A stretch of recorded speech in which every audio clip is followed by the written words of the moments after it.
안녕하십니까. 11월 28일 목요일 말씀 묵상 함께 시작하겠습니다. 오늘도 주님의 은혜 가운데에서 하나님의 동행하심을 체험하시고 그 가운데서 기쁨 누리시는 귀한 성도님들 다 되시기를 기도합니다.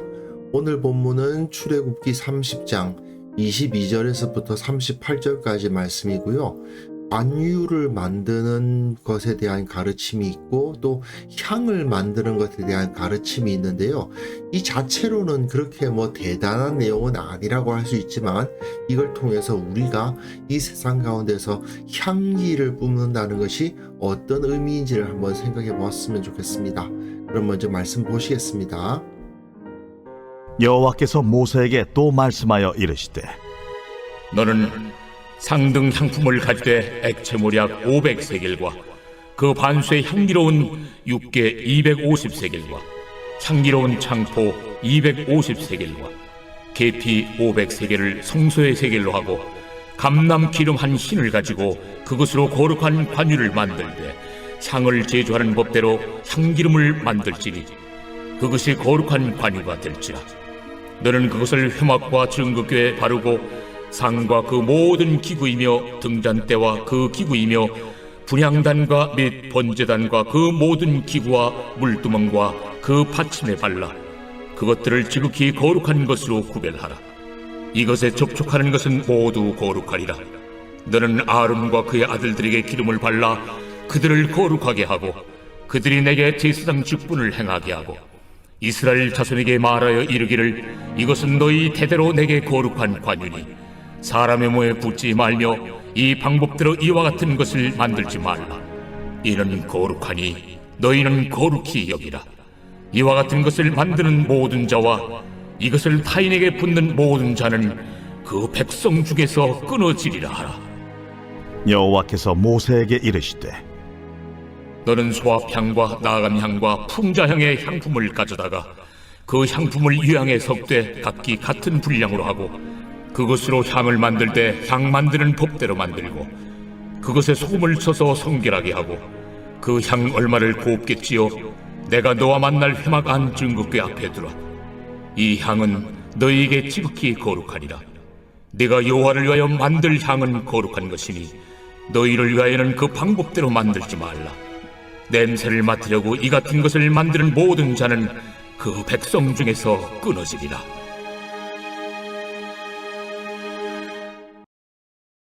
성막에 대한 가르침이 계속 이어지고 있고요. 오늘은 관유와 성소 안에 있는 향단에서 태워드리는 향을 만드는 법에 대한 가르침이 주어지고 있죠. 글만으로서는 이 냄새가 어떤 것인지는 알기가 어렵긴 합니다만은 어쨌든 이 당시 사람들이 구할 수 있는 최고의 향을 구현해내기 위해서 노력을 하고 있었다. 그건 분명한 사실인 것 같습니다. 본문 보시면요. 너는 상등 향품을 가지되 상등 향품입니다. 굉장히 좋은 것들이에요.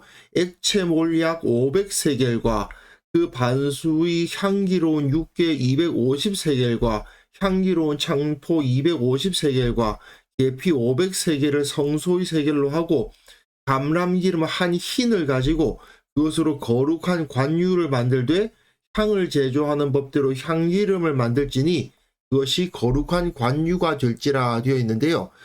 몰약과 육계 그리고 창포 계피라고 번역되어 있는데 이 번역 따라 조금씩 이것이 무엇인가에 대해서 설왕설래합니다.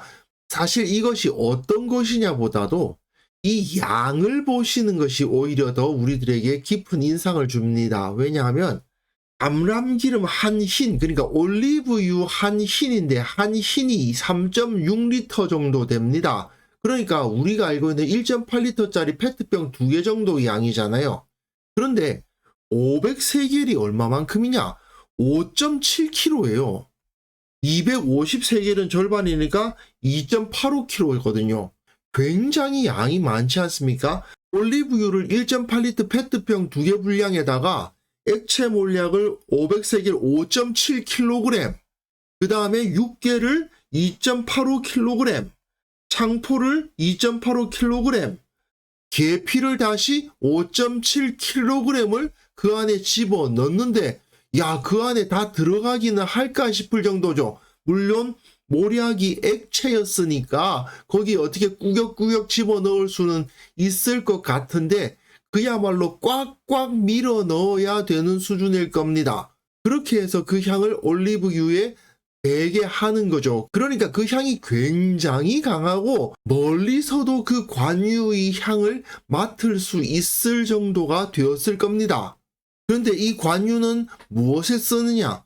회막과 증거 궤에 바르고 상과 그 모든 기구이며 등잔대와 그 기구이며 분향단과 및 번제단과 모든 기구와 물두멍과 그 받침에 발라서 그것들을 지극히 거룩한 것으로 구별하라. 이것에 접촉하는 것은 모두 거룩하리라. 관유는 그 관유가 부어지는 대상 또는 발라지는 대상을 하나님께 바친다는 의미를 가지게 됩니다.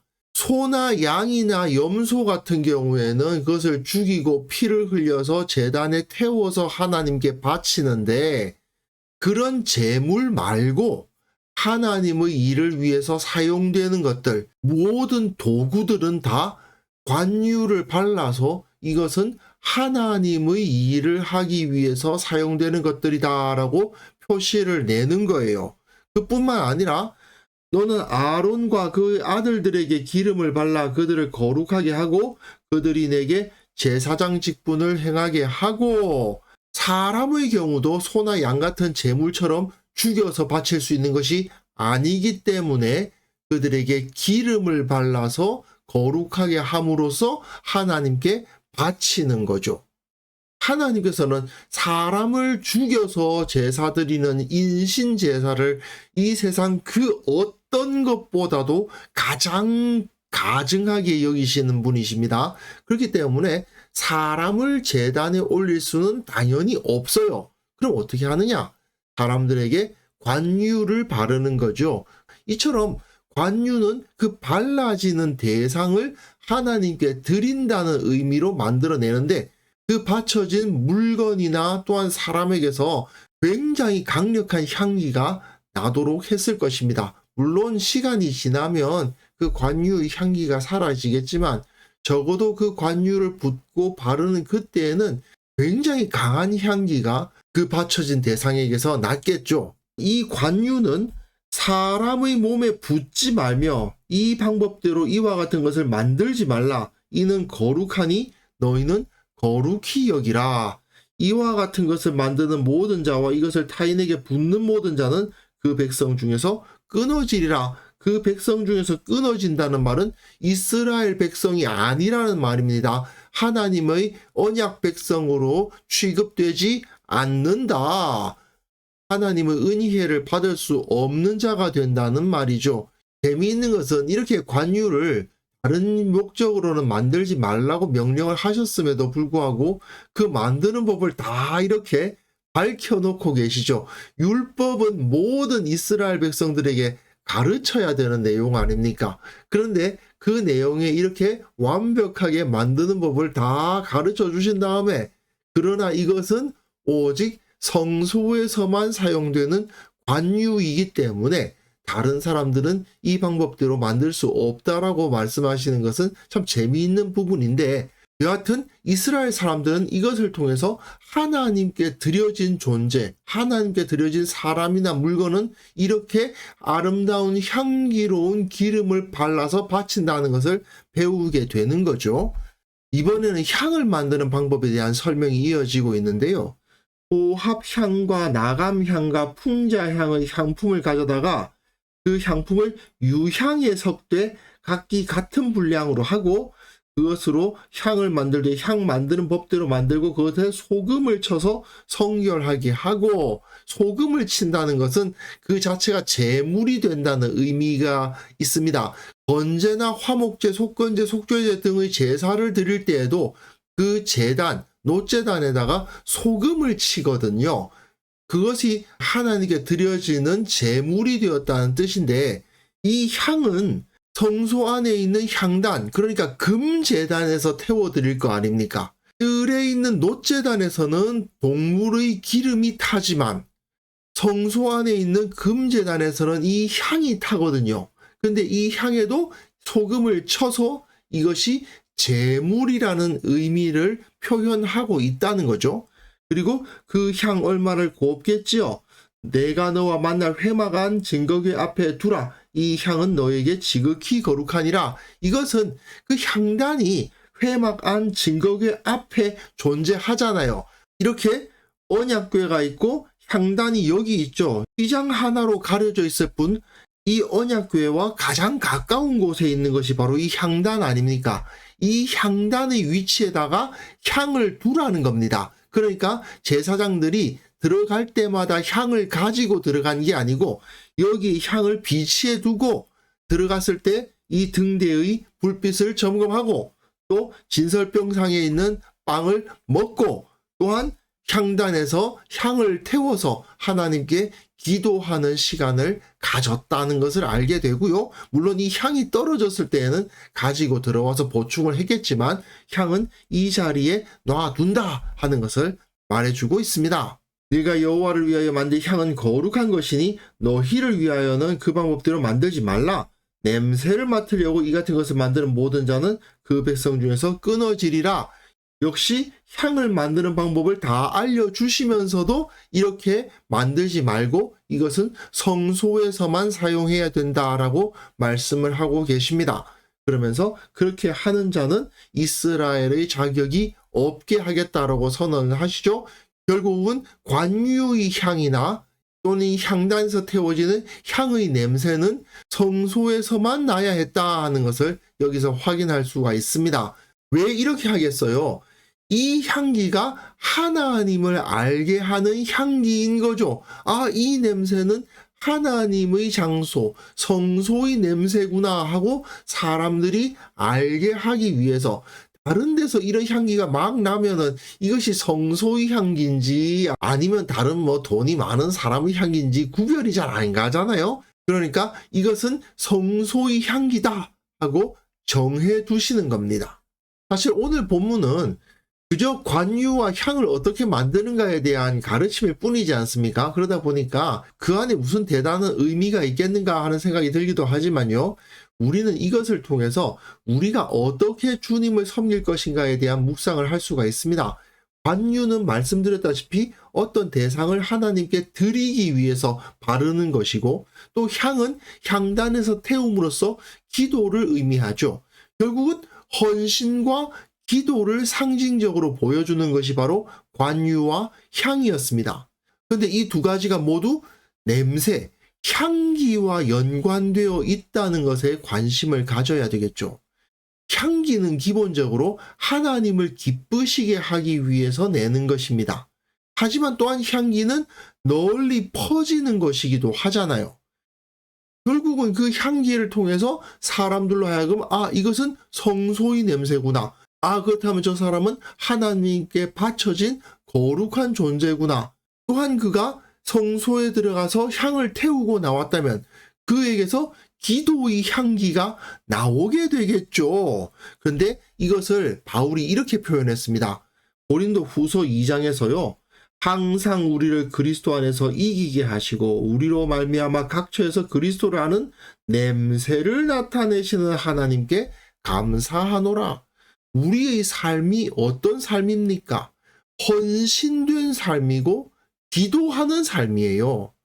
헌신되고 기도하는 삶은 어떤 효과를 나타내느냐? 각처에서 그리스도를 알게 하는 냄새를 나타내는 효과를 낸다는 것입니다. 우리는 구원받는 자들에게나 망하는 자들에게나 하나님 앞에서 그리스도의 향기니 우리의 향기를 맡은 사람이 어떤 사람은 이들을 받아들이고 영접함으로써 구원을 받고 어떤 사람은 이들을 배척함으로써 하나님의 심판을 당하게 될 텐데 어쨌든 우리는 그리스도의 향기로서 세상에서 살아가게 된다는 거죠. 그래서 이 사람에게서는 사망에서 사망에 이르는 냄새요. 저 사람에게는 생명으로부터 생명에 이르는 냄새라. 저 사람, 즉 구원받는 자들은 생명으로부터 생명에, 망하는 자들, 이 사람은 사망으로부터 사망에 이르게 한다. 우리는 세상에서 그리스도의 냄새, 그리스도의 향기로서 살아가도록 부르심을 받았다는 것이죠. 그것이 어떻게 가능합니까? 우리가 주님께 헌신함으로 또 주님께 기도함으로 그 모든 것이 가능할 수 있다는 것을 이 본문을 통해서 생각해 볼 수 있겠습니다. 그래서 이 시간 함께 기도하실 때에는요, 나의 헌신과 나의 경건을 통해서 먼저는 하나님을 기쁘시게 하고 또한 그 모든 삶을 통해 사람들에게 하나님을 알리는 자가 되게 하여 주옵소서. 우리 모든 성도들의 삶이 주님께 드려지는 제사가 됨으로 말미암아 그 삶을 통해서 사람들이 우리를 통해 저들을 통해 하나님의 진리를 알게 하여 주옵소서. 함께 기도하는 시간 가졌으면 합니다.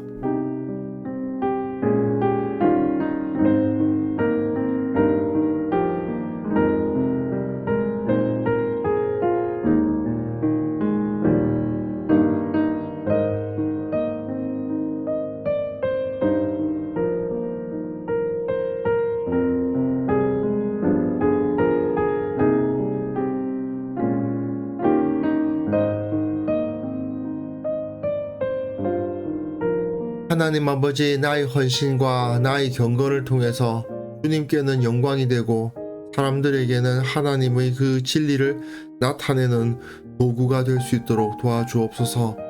우리 교회 모든 성도들 그 모든 삶을 통해서 하나님을 기쁘시게 하고 또한 사람들에게는 진리를 나타내고 복음이 전파되고 하나님의 살아계심, 우리 주 예수 그리스도의 능력이 나타나게 하여 주옵소서. 아버지, 한국 교회를 위해서 기도합니다. 참으로 한국 교회가 이 세상 가운데 그리스도의 향기로서의 역할을 온전히 감당하고 있는지 참으로 부끄럽고 두려울 때가 있지만 주께서 성령으로 변화시켜 주시고 회개의 영을 불어넣어 주시고 하나님 앞에 바로 선 자들이 나타나게 하시고 주님 앞에 건강하게 서 있는 교회가 나타나게 하셔서 교회의 그 본분을 온전히 감당하게 하는 그런 역사를 주님께서 일으켜 주옵소서. 아버지, 오늘 하루 살아가는 모든 삶 가운데서 주님의 능력 나타내 볼 수 있기를 원합니다. 그리스도의 향기로서 살아갈 수 있기를 원합니다. 내 말과 내 행동과 내 생각과 내 모든 것들을 통해서 예수 그리스도의 향기가 나타나고 그것을 통해서 사람들이 예수님을 알게 되고 하나님을 알게 되는 역사가 있게 하여 주옵소서. 오늘도 주님께서 우리와 함께 하여 주시기를 간절히 원하옵고 예수님의 이름으로 기도합니다. 아멘.